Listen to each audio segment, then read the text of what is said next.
My name is Tom Rarick. I'm the director of percussion at the Bluecoats, also one of the music designers.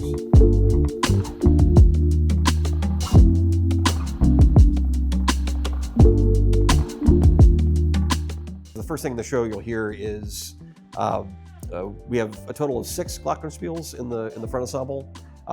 We're using referencing part 3 of Steve Reich's drumming, which is kind of the metallic texture that kind of overtakes like the wooden texture from the end of the previous movement.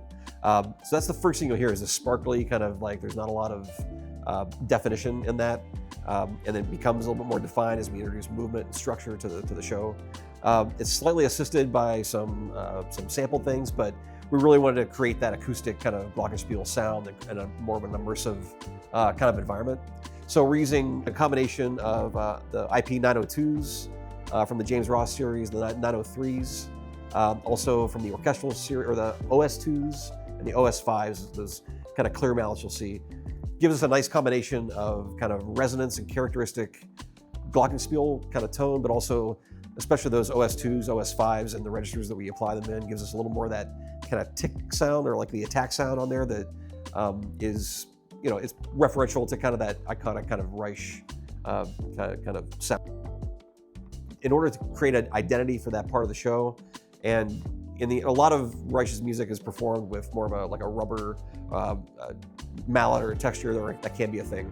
We experiment with a lot of things. The thing that really sounded the most unique and poignant for this part of the show is the IP 901, which is actually it's a Xylo Glock mallet, but it's very, very hard rubber, but so we have to be careful, obviously, on the instruments, how we approach them. We modulate our touch that way to make sure that we're caring for the instruments, but also getting like a really articulate and unique sound for that part of the show that is really, it highlights the kind of the split efforts of the marimbas. We bring some people together so we can see that more easily from instrument or player to player. You also hear that echoed some of it in the battery as well, split kind of things.